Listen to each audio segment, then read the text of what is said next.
Hello, today is Friday, June the 26th, and I am Michael Ramone, your state representative in the 21st Representative District with your daily report. We are now up to 10,980 COVID positive cases in our state. 4,791 of those are in Newcastle County. 90,012 are COVID negative, and 6,646 are recovered from the COVID virus. We're currently up to 93 hospitalizations, still 18 in our critical condition, and 507 deaths currently. 242 of those deaths in Delaware are from Newcastle County. And I'm proud to say once again, there are still zero deaths in the 21st District, and there are only 106 positive COVIDs in our 21st District, which is one of the best districts in the state still, I'm very happy to say. This was our 107th day and the 26th day of the opening of Delaware. Yesterday, we released the statement made to the General Assembly as we passed the first leg of a constitutional amendment. This bill must be passed in the Senate and then again in the 151st General Assembly to become a constitutional amendment. It was a discussion about racism and about some of the things we are currently doing to have more equality in Delaware and have it reflected in our Constitution. If you want to jump on that and watch, it was our daily report from yesterday. Viewing the last 2 days have been so busy with legislative session, I did not have the time to do my traditional daily reports. So we put that up there just so you can see what went on in session. When the bill was passed, the bill sponsor does give a brief talk, and I asked to make a statement, and there was the statement. You can look at it on either YouTube or Facebook. Today we're going to summarize those last 2 busy days in session, but first I want to give our weekly update and our week in review. We ended our weekly daily reports recalling the first 100 days last week, and then this Monday we started off focused on our weekly report and summarizing what was going to happen this last full week in session.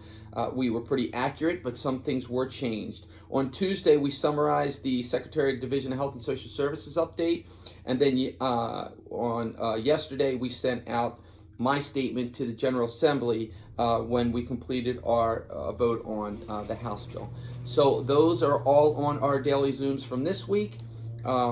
Next week, the week to come, which starts Sunday, we will be returning to our evening coffees, our outdoor evening coffees, as opposed to in our home. They will be from 7 to 8:30, and it will be with safe space initiatives. We'll have chairs all spread out. We'll have hand sanitizer. Donna had offered wonderfully to bring masks. If anyone needs a mask, she will hand them to them. We will already have chairs set up. If you'd like to bring your own chair for the sake of cleanliness and to be COVID safe, you may do that. We have plenty of room to set up additional chairs.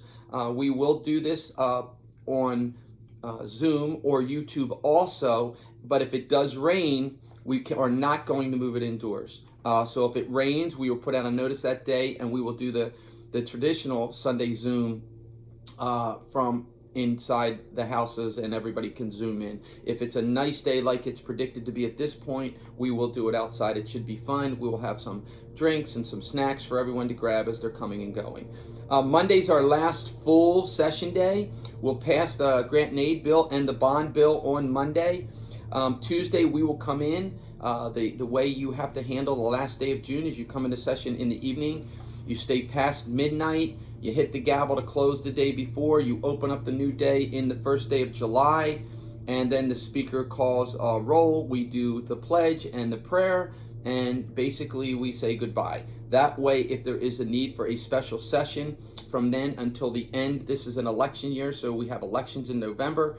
We reconvene in January, in the second Tuesday of January. Anything between that time, a special session is called. This exercise enables the General Assembly to still reconvene in special session. Thursday, I am honored to have been awarded a very nice award with Newcastle County, and I will be doing a virtual delivery of an acceptance and an appreciation response, and that should be coming out soon. It was very, very a wonderful honor bestowed upon me as a business person and a person trying to help the Newcastle County's business community. This leaves us with the 4th of July weekend. The holiday weekend will apparently be beautiful and be very enjoyable, but I'm very, very sad to say, for the first time in over 20 years, I will not be emceeing with County Councilwoman Janet Kilpatrick the Hockessin Community Parade. We always enjoyed that very much. We got to meet everyone. The parade is not happening this year. I think the only place I've heard that's even having fireworks this year is Dewey Beach. So I'm not sure what the 4th of July will bring. I know there's been some discussion about a potential virtual 4th of July parade. We'll see how that goes, and I will give you information and send you out email blasts if you need it. Again, anyone needing to be on our email, mike@mikeramone.com, please send me an email. We'll make sure you get added to the email blast. And of course, everybody knows how to get Rep Mike Ramone, Rep Michael Ramone on our Facebook page. The legislative summary, what we went through this week: Wednesday and Thursday sessions were very productive. On Wednesday, we passed 2 consent agendas. It was consent agenda H, which consisted of 1 House bill and 3 Senate bills pertaining to town charters, unemployment adjustments. Consent bills are normally items where you're passing multiple bills that are very non-controversial, just to help the businesses or departments be able to continue to function. We also passed consent item G, which was 3 House bills and 3 Senate bills. Some verbiage about the motor vehicle, dental care for seniors, unemployment. All of those passed in very strong majorities, both on Wednesday. On Thursday, we also passed a consent agenda, which had 9 Senate bills. So the Senate was passing some bills a day or two early. They sent them all over. Those 9 bills addressed medical marijuana and mostly COVID-related issues or charter changes for towns. The independent bills that were passed on Thursday were House Bill 348, which was for telemedicine bill, very important, very helpful to correct and to bring the telemedicine environment into a more understandable, consistent, regulated world that they can continue to do business. HB 351 was related to unemployment. Senate Bill 243 was a FOIA bill. Senate Bill 245 was about mortgages. Senate Bill 249 was about the Clean Air Act. House Bill 350 was Representative Kochoka's bill about chokeholds with police and what is acceptable and what is no longer acceptable. And Senate Bill 199 was the Equal Rights Constitution Amendment by Representatives Dorsey Walker. And that bill was the one that you can see yesterday's response that I gave, talking about the state of the state, racism, and where we are in our state and our country and even in our household. Wednesday, we did pass that vote by mail bill, and we did pass the budget with Senate Bill 240 Wednesday. Some had said that the Republicans in the House were holding up bills and so forth.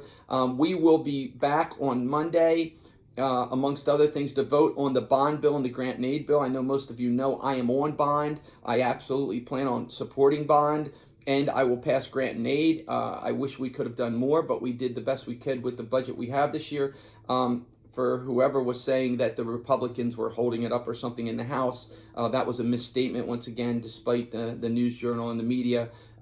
We didn't hold up anything. We haven't even been able to vote on it yet, and that will happen Monday, and it will be passed. Remember, all those Senate bills that we pass in the House now go right to the governor for signatures, but the House bills we pass need to go back to the Senate and be passed. Many were yesterday. I think more maybe Monday. And at that point, they just wait for the governor to sign. So he'll sign different bills at different times.